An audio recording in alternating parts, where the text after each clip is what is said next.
Hello divine souls, आप कैसे हो। मुझे उम्मीद है आप सब खुश होंगे, अपनी जर्नी को बहुत प्यार से चला रहे होंगे और यूनिवर्स की ब्लेसिंग ले रहे होंगे।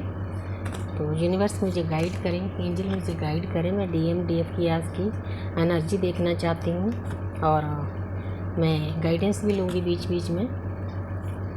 तो प्लीज़ मुझे गाइड करें, मुझे सही गाइडेंस दें, क्योंकि मैं तो जरिया हूँ। जो कुछ कर रहे हो आप कर रहे हो। तो मैं 3 कार्ड DM के लिए लूँगी, 3 DF के लिए लूँगी। तो मुझे सही गाइडेंस दें। तो मैं एनर्जी देखना चाहती हूँ कि कैसी एनर्जी में है। न्यू मून के बाद और फुल मून आने वाला है।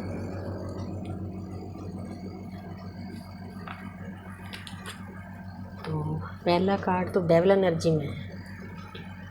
कुछ बुरी एनर्जियों ने DM पर अटैक किया हुआ है, घेर रखा है उनको। 2 ऑफ वांड्स। तो मैं बताती हूँ 3 कार्ड।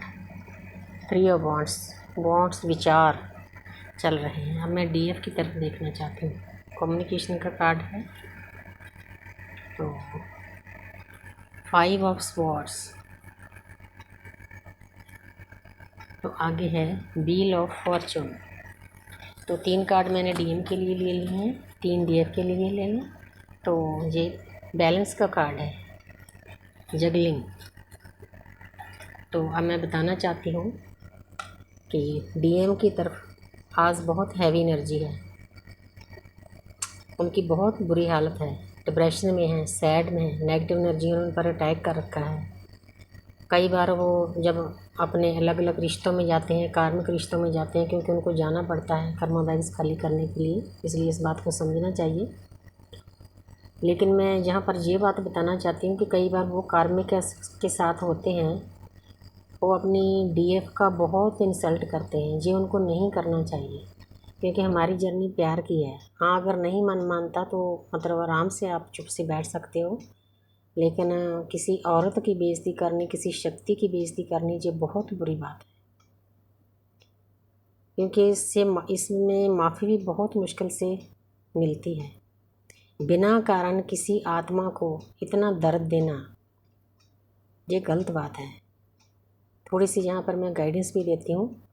तो लेकिन जो न्यूड पिक्चर है ये शो कर रही है कि उनको मालूम हो गया कि मेरी की जर्नी है, चाहे एनर्जी नेगेटिव है चाहे पॉजिटिव है, उन्होंने इस पर चलना है। लेकिन इस टाइम उनको कई बार उनकी कार्मिक उनको अपने बस में रखने के लिए ब्लैक मैजिक भी करती है, क्योंकि ट्विन फ्लेम पर होते हैं black magic, devil energy, negative energy. पूरा आज के दिन में उनको नेगेटिव एनर्जी ने घेर रखा है, क्योंकि मल्टीपल अफेयर में जाते हैं। उनके कई बुरे दोस्त होते हैं, तो वो भी उनको धोखा देते हैं, क्योंकि हर एक की एक जैसी स्टोरी नहीं होती। कईयों को बिजनेस में घाटा पड़ता है जब जो ऐसे मतलब बुरी हरकतें करते हैं। तो थोड़ा सा उनको समझना चाहिए, समझदारी से अपने रिश्ते निभाने चाहिए। उनको मालूम होना चाहिए कि DF जितनी उनकी केयर करती है उसके अनुसार उनको उसकी रिस्पेक्ट करनी चाहिए, ना कि इंसल्ट करनी चाहिए बात बात पे। और लोगों के लिए, अपने कार्मिक रिश्तों के लिए वो अपनी DF की इंसल्ट करते हैं। ये यूनिवर्स को बर्दाश्त नहीं होती, ना DF को बर्दाश्त होती है। वो बुरा तो उनके साथ कर नहीं सकती, लेकिन मतलब उसको अच्छा भी नहीं लगता अंदर से कि ये मेरे साथ क्या हो रहा है। कई बार वो भी सैड एनर्जी में चली जाती है जब बिना वजह उसे दर्द दिया जाता है। तो आगे है 2 ऑफ वांड्स। तो मून का 2 नंबर, मून का सोच विचार चल रही है उनके मन में। 2 रास्ते समझ लो, मतलब वो सोच विचार कर रहे हैं कि मैं कौन से रास्ते पर चलूं, क्योंकि इतनी तो उनके पास बुद्धि होती नहीं कि एकदम से कोई फ़ैसला ले लें कि मेरा रास्ता जी सही है। क्योंकि नेगेटिव वो इतना मतलब डेवल एनर्जी में जा चुके होते हैं। नेगेटिव एनर्जी ने इतना उनको घेर रखा होता है। कहीं पर काला जादू किया होता है, कहीं पर किसी ने बस में करने के लिए, कई बार कोई मतलब बुरे तरीके से उनको बस में किया होता है। ये देखो संगल बंधे हुए हैं। वो एक तरफ से ना किसी जाल में फंसे हुए हैं। वो उनके कार्मिक रिश्तों का जाल भी हो सकता है, उनके मन के विचारों का जाल भी हो सकता है। तो कोई मतलब बुरा दोस्त भी हो सकता है जो डेविल एनर्जी में है, उनको हर वक्त मतलब बुरी चीज़ें सिखाता हो। तो ये अपने अनुसार मतलब देख लेना, जो जो आपको पता होता है कि हमारे DM के आसपास कौन सी एनर्जी है। तो उनको मालूम नहीं हो रहा, लेकिन उन्होंने तैयारी कर रखी है। थोड़ा सा उनको मालूम हो गया कि मेरा रास्ता कौन सा है, मैंने चलना कहाँ है। तो यूनिवर्स आस्ते आस्ते उनको समझा देती है। तो तीसरा नंबर है 3 ऑफ वांड्स। तो तीसरा नंबर जुपिटर का है, ज्ञान का है। तो पहले तो वो डेवल एनर्जी में है, फिर उनके अंदर सोच विचार चलता है। तो फिर तीसरा रास्ता जो ज्ञान का है, तो यूनिवर्स उनको कहीं ना कहीं से ज्ञान देती है कि भाई आपकी एक जर्नी है, आपने इस पर चलना है। तो यहाँ पर डीएम ने अपनी तैयारी कर ली है कि मैं उन्होंने ये रास्ता चुन लिया है, चाहे अपने डीएफ को ना बताया हो कि मेरा रास्ता कौन सा है, मैंने कौन से रास्ते पर चलना है, मेरे मन को शांति कहाँ से मिलेगी, मेरे को हीलिंग कहाँ से मिलेगी। तो जैसे डीएफ को पहले समझा दिया जाता है ना, वैसे डीएम को भी समझा दिया जाता है, लेकिन डीएम थोड़ा देर से समझते हैं। तो मैं तो 4 महीने में ही समझ गई थी। मैं थैंक्स करती हूँ यूनिवर्स का। तो पता नहीं पिछले जन्मों की मैंने हीलिंग की हुई है, इसीलिए कईयों को बहुत साल लग जाते हैं। मेरे पास केस आते हैं, कहीं को 8-8 10-10 साल लग जाते हैं, पता ही नहीं चलता मेरी कौन सी जर्नी है, कहाँ मैंने चलना है। लेकिन thanks universe, thank angel, thanks spirit guys, मुझे 4 महीने के बाद पता चल गया था मेरी एक जर्नी है, इस रास्ते पर मैंने चलना है। और मैं जितनी कोशिश मतलब कर सकती हूँ उतनी करके मैं इस रास्ते पर चलती हूँ। तो आगे डीएफ की तरह है 8 ऑफ वांड्स। तो 8 नंबर है सैटर्न का, ये मतलब कम्युनिकेशन का भी हो सकता है। तो उनके मतलब कर्मा बैग्स खाली हो रहे हैं, उनका मतलब यूनिवर्स के साथ कनेक्शन भी हो सकता है। वो अपने डीएम को भी मतलब उनसे भी कनेक्ट रहना चाहती है, क्योंकि एक दूसरे से ऊर्जा मिलती है। डीएम तो इस बात को समझती है, लेकिन डीएम को समझ होने के बावजूद भी इस बात को नहीं समझते कि मेरी डीएम मेरी कितनी केयर करती है, मेरे परिवार वालों की कितनी केयर करती है, और मेरे लिए कितना सोचती है, कितनी अरदासें करती है। तो दोनों मतलब डीएफ भी इस वक्त अपने डीएम के साथ बातचीत करना चाहती है। उनको उनके मन में ये है कि जो भी उलझन है हमारी लाइफ में वो बातचीत करके हल हो जाए, मेन मतलब उसका ये होता है। 5 नंबर, ये है 5 ऑफ स्वॉर्ड्स। कई डीएफ के मन में अंधाधुंध ऐसे विचार चल रहे, उनको पता नहीं चल रहा कि मैं क्या करूं, ये मेरी ज़िंदगी में हो क्या रहा है, क्योंकि उनको चारों तरफ से दर्द दिया जाता है। कुछ तो उनके कर्मा बैग्स होते हैं पिछले जन्मों के, कई बार उनके डीएम के साथ भी उनका कोई कर्म होता है। मतलब उनको बिना वजह से दर्द दिया जाता है, वो मतलब ऐसे बेसुध हो जाती है कि मैं क्या करूं, ये मैं तो सही कर रही हूँ, ये मेरे साथ क्या हो रहा है। 5 नंबर मरकरी का है, बुध का है। मतलब उनकी बुद्धि काम करने से बंद कर देती है कि मैं क्या करूं, कहाँ जाऊं। जो ये उस टाइम होता है जब न्यू वेकन होती है डीएफ। जब थोड़ा आगे चली जाती है तो उसको मतलब झटके भी मिलते हैं, डीएम से ही मिलते हैं और भी कार्मिक से मिलते हैं, तो वो संभलना सीख जाती है, उसको उस पर ज़्यादा असर नहीं होता। 1-2 दिन तो चलो असर रहता है, लेकिन उसके बाद लेकिन जो नई वेकन है उनको संभलना थोड़ा मुश्किल है। उनको समझ में नहीं आता कि मैं क्या करूँ क्या ना करूँ।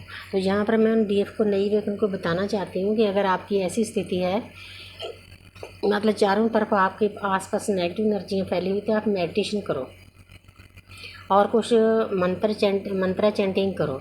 जैसे रेड तारा मंत्रा सुनो, ग्रीन तारा मंत्रा सुनो, तो अपना राधा कृष्ण के भजन सुनो, तो जहाँ ओम सुन लो, जहाँ कोई शिव की स्तुति सुन लो। तो अपने चक्रा पर काम करो, 7 चक्रा पर उनको बैलेंस करने की कोशिश करो। तो ये चीज़ करने से आप इस कन्फ्लिक्ट से निकल जाएंगे। तो आगे है व्हील ऑफ फॉर्च्यून। तो ये बहुत प्यारा पॉजिटिव कार्ड है। तो जहाँ पर देखो चारों तरफ ज्ञान है, तो यूनिवर्स उनको टाइम टू टाइम ज्ञान देती है कहीं ना कहीं से। कोई दृश्य शक्ति होती है जो हर वक्त आसपास होती है, मैं इस चीज़ को महसूस करती हूँ कि हमारी हर एक चीज़ को जान लेती है वो कि इसको क्या चाहिए। तो आपकी किस्मत चमकने वाली है, किस्मत का जो पहिया है, जो बुरा टाइम है आपका निकलने वाला है, आपका अच्छा टाइम आने वाला है। इसलिए आपको खुश हो जाना चाहिए, नेगेटिव एनर्जी से निकलना चाहिए। तो आगे है 7 ऑफ स्वॉर्ड्स। तो जहाँ पर दोनों की म्यूचुअल एनर्जी है, चाहे डीएम को पता ना हो, डीएफ को तो पता होता है कि मेरी एक जर्नी है। डीएफ समझाती बहुत है डीएम को, लेकिन वो नहीं समझते। वो मतलब पैसा कमाने में, दुनियादारी में इतने रुझे होते हैं, ये बातें उनके ऊपर से निकल जाती है। लेकिन फिर भी इतना कुछ होने के बावजूद भी वो लगे हुए हैं कोशिश में। 7 नंबर केतु का होता है। जब मतलब वो अपने आप को पूरी मतलब ताकत लगा देते हैं कि मैंने क्या करना है क्या नहीं करना, उनको रास्ता मिल जाता है। तो फिर उनको ज्ञान मिलता है। जो पूरा कार्ड ज्ञान से भरा है, येलो कलर का। तो जो केतु है ये ज्ञान का ग्रह है 7 नंबर, तो उनको कहीं ना कहीं से ज्ञान मिलना शुरू हो जाता है, इसीलिए ज्ञान मिलने के बाद वो पॉजिटिव हो जाते हैं। तो दोनों की म्यूचुअल एनर्जी है। तो thank you universe, thank you angels. तो अब मैं 2 कार्ड गाइडेंस के लिए लेना चाहती हूँ, एंजल गाइडेंस कि हमारे लिए क्या गाइडेंस है। मैं साथ में ही दे देती हूँ, तो आगे फिर मैं देखूँगी कौन सी रीडिंग करती हूँ। तो यूनिवर्स मुझे गाइड करें, एंजल मुझे गाइड करें। मैं 2 कार्ड साथ में ही गाइडेंस के लिए लेना चाहती हूँ, ताकि मुझे अलग से गाइडेंस ना देनी पड़े। तो डेक को 2 हिस्सों में बांटूँगी। तो पहला कार्ड है रोमांस, तो दूसरा कार्ड है ask for help from others. तो यूनिवर्स आपको, एंजल आपको बताना चाहते हैं कि रोमांस, कि अपनी लाइफ में प्यार को लेकर आओ, मतलब प्यार की वाइब्रेशन में चले जाओ। प्यार की वाइब्रेशन दुनिया में सबसे बड़ी वाइब्रेशन होती है, तो इससे हम हर एक चीज़ को पा लेते हैं। तो यूनिवर्स की चीज़ें मिलती है, आपका डीएम भी आ जाएगा जब आप प्यार की एनर्जी में आ जाओगे। तो सेल्फ लव भी समझ लो, रोमांस, आपके अंदर प्यार भरो। तो दूसरा कार्ड है ask for help from others. अगर आपके कोई काम हो नहीं रहे तो आप दूसरों की भी मदद ले सकते हैं। कोई आपके दोस्त हो सकता है, कोई आपके डीएम के दोस्त होते हैं। आप, अगर आपकी कहानी उलझी हुई है तो ये दोनों के लिए गाइडेंस है। तो आप मतलब बातचीत करके इन मुश्किलों से पार हो सकते हो। कोई भी दुनिया में ऐसी मुश्किल नहीं है जो बातचीत करने से हल नहीं होती। तो डीएम कई बार स्टक बैठे रहते हैं, मतलब वो मतलब इतना दर्द दे जाते हैं अपने डीएफ को, उनको मालूम नहीं होता कि ये दर्द को ख़त्म कैसे करना है। तो यहाँ पर मैं थोड़ी सी गाइडेंस देना चाहती हूँ कि अगर उनके आसपास कोई ऐसे दोस्त मित्र हैं, उनसे बातचीत करके ये मुश्किलें हल हो सकती है। इस मतलब जो चल रहा है टाइम, बुरा टाइम, नेगेटिव एनर्जी में घिरे हुए हैं, तो इस रोमांस में वो आ सकते हैं बातचीत करके। Thank you universe, thank you angels.